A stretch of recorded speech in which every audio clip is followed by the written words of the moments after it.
What images or feeling do you get when I tell the name Martin Scorsese?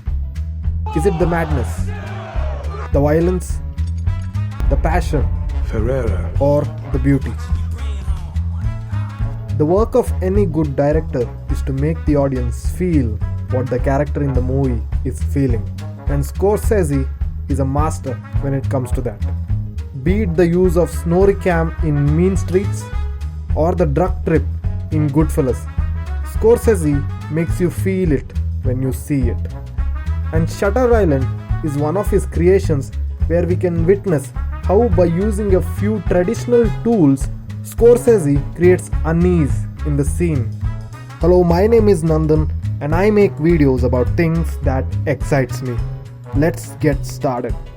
Shutter Island is a movie that follows the journey of Edward Teddy Daniels, who is investigating a psychiatric facility on Shutter Island after one of the patients goes missing.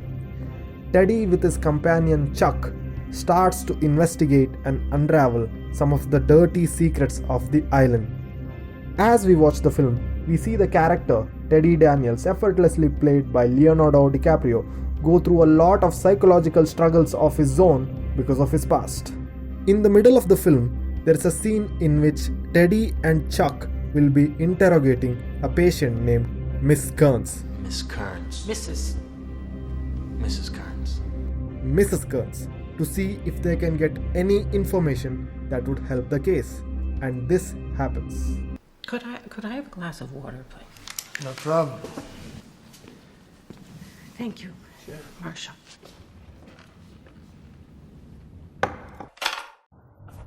Did you see it? Could I have a glass of water? Mrs. Kearns asks for water, and when she drinks it, Thank you, Marcia. there is no glass in her hand. She is pretending to drink an invisible glass of water. So what does this mean? There are many theories lurking around the internet. Theories like it's Teddy's phobia of water that is making it look invisible, because in the first scene he seems to be seasick. And many people also believe that the movie is poorly edited and it was just a continuity error. But we know that there is nothing accidental in Scorsese's films, because at the end of the day, he is Martin Scorsese. Come on, you know what I mean.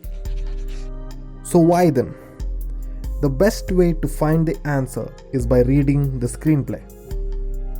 And if we look at the action line right after the dialogue, she drinks half the glass like it's a shot of whiskey.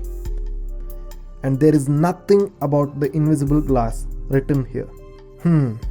So this is something that is added later on. From his interviews, we know that Scorsese orchestrates every single shot very precisely.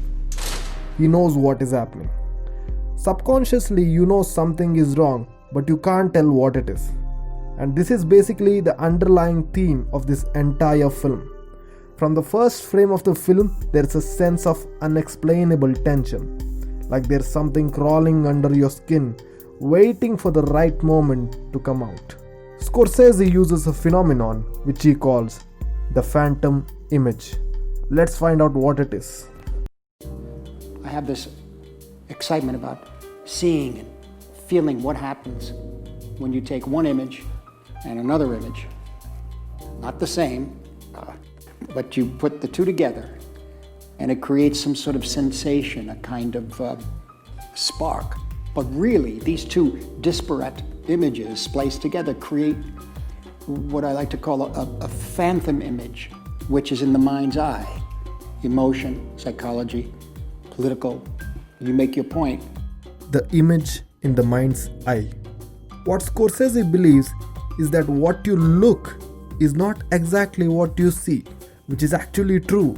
And he uses this to create Emotion, psychology, political, you make your point. It could be a cut or it could be a small change in the action. It creates an image in the mind's eye that is different from what it actually is. When you watch the scene again, you can see that the shot where the invisible glass occurs is in the point of view of Teddy's.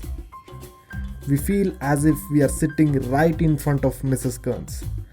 We can either deduce that the character Teddy is himself struggling psychologically, and that is why from his point of view the glass is missing.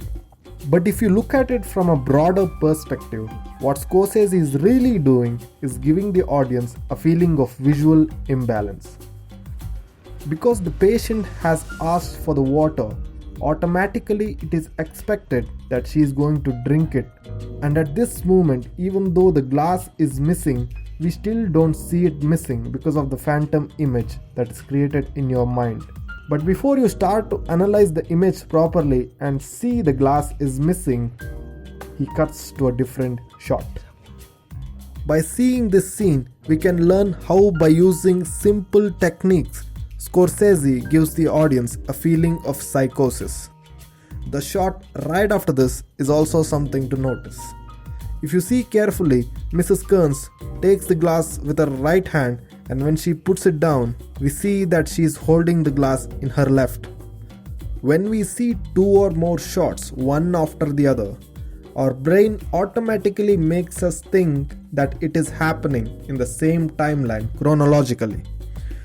But when you see a shot that is wrong logically, again a visual imbalance is created. Once again, a phantom image adding to the overall effect of the film. This rule breaking, where the director intentionally places a shot that is breaking the visual flow of the scene, can be witnessed in the movie The Shining, in the scene where Jack meets Grady the caretaker in the bathroom of the gold room. Here Kubrick breaks the standard 180-degree rule and crosses the line to reinforce the uneasiness of the scene. This is not the only scene where we can see this. In one of the psychotic sequences faced by Teddy in the film, there's a shot which is reversed. The smoke from the cigarette is going back into the cigarette. In Shutter Island, we can learn how a master filmmaker makes the audience feel the theme of the film. And we also learn how, by breaking and bending the visual flow of the sequence, Scorsese creates uneasiness. Thank you for watching the video. If you have anything to say about the movie Shutter Island, please use the comment section. And for more videos like this, do subscribe.